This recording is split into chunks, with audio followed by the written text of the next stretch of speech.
Hello, and welcome to Chapter 16, Section 3, A Call to Freedom. The majority of this section is about the Emancipation Proclamation, which does take up a good bit of the information in this section. So let's go ahead and get started. So to review, when the Civil War started, the North's original war goal was to preserve the Union. It was not about destroying slavery. To remind you, Lincoln had stated that they would only prevent slavery's expansion and not end slavery everywhere. Even though Abraham Lincoln himself was against slavery, he did think it was wrong, but that is not what the war was about at the beginning. Now, again, he was always hesitant to move against slavery because of those border states. You remember those 4 border states had slavery, and so he had to be careful. He didn't want to lose more states to the Confederacy, and he also didn't want to make the war less popular. In the North, the war was not as popular as it was in the South. In the South, everyone was for earning their independence, right? The Confederacy. But in the North, some people were like, maybe it's not worth it. Maybe we should just let them go. So he didn't want to make it even less popular in those border states if he made it about slavery. But as the war went on, and even though some people thought it was going to be a quick war, it wasn't. It was a long war. A lot of Northerners start to feel that slavery is actually helping the war effort in the South. And they were right. If you think about it, think of all the things that slaves were doing to help Confederate soldiers and the Confederacy. Anything that weakened slavery actually weakened the Confederacy, in the opinion of the North. A lot of slaves were providing food for soldiers. And we're going to talk about some other things that they did to help the war effort. It got so far that Congress actually passed some laws that said, hey, if you're, like a slave in the South, you're free. But the problem with that is that Congress didn't make laws for the Confederacy. Only the Confederacy made laws for the Confederacy. So it was kind of useless.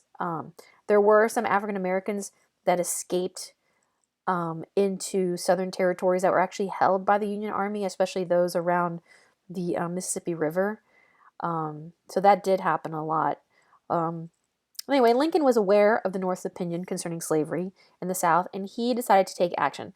So he had a plan, and he was going to put that plan into place, but he needed a moment so his plan didn't seem like it was done out of desperation. Like he only did it because he thought the North was losing.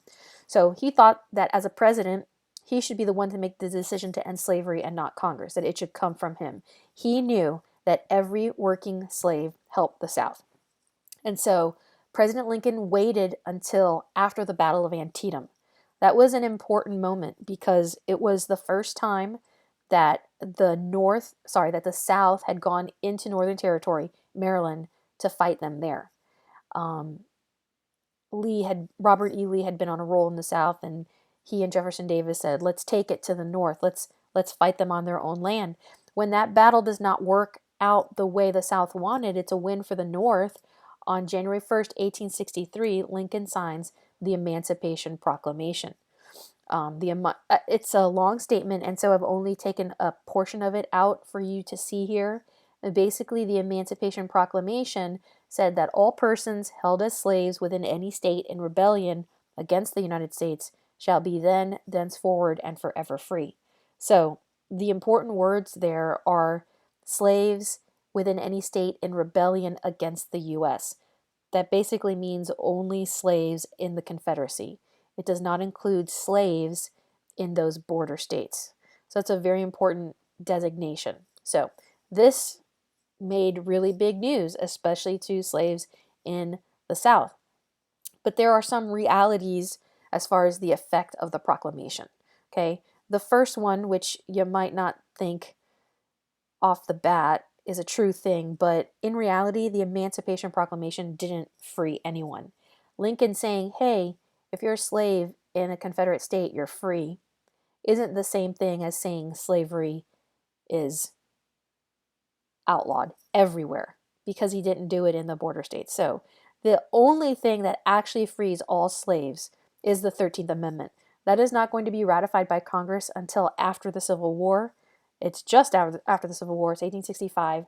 That is what actually frees all enslaved African Americans. But the second effect is that Lincoln hoped that that word of the proclamation would encourage slaves from the South to run away. Like, hey, give you the courage to get up and go. Now, before the Emancipation Proclamation, about 100,000 African Americans had left or had run away from the South into the safety of the Union. That number goes up after the Emancipation Proclamation. So, one, it didn't free anyone. The 13th Amendment is what actually frees all slaves.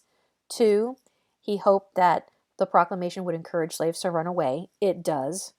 Three, Northern African Americans were very happy with this decree by Lincoln. The Emancipation Proclamation really encourages the popularity of the war in the North.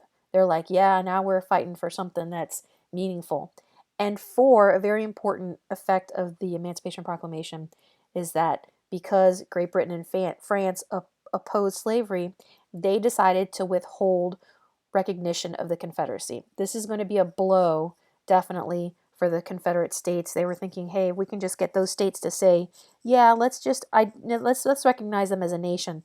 That is not going to happen now. Lincoln comes out with his opposition to slavery, and they basically say, yeah, we can't support them, the Confederacy. So those are really big moments because of the Emancipation Proclamation. All right, so what other kinds of things did African Americans assist with in the war? They did help the war efforts both in the North and the South. In the North, African Americans at first were not permitted to serve as soldiers, but the Emancipation Proclamation announced that runaway slaves who had left the South into the North, they could now join the military, and they are going to do that in big numbers. In the South, there were over 3.5 million slaves at the beginning of the war. Now, none of them are going to serve in the war in the Confederacy because they did not want to give slaves weapons. At the very, very end of the war, they let them, but it's basically because the war was basically over. So what did they do? Many African Americans, many slaves worked in iron, salt, and lead mines. They worked as nurses. They worked as cooks. And like I said, the South refused to let slaves serve as soldiers, not until the very end of the war. So in the North, African Americans were allowed to serve in the Union Army. Former slaves that wanted to help found ways to do so. They joined the Navy or they helped with the Underground Railroad.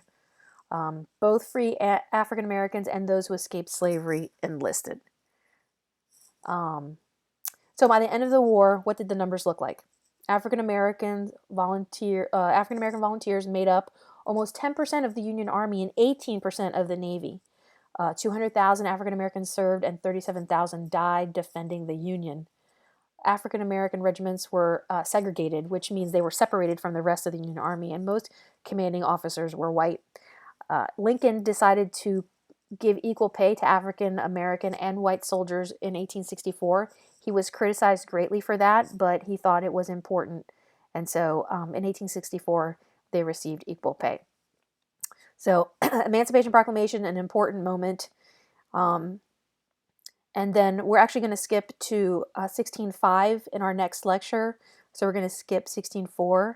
And I'll see you then. All right. Bye-bye.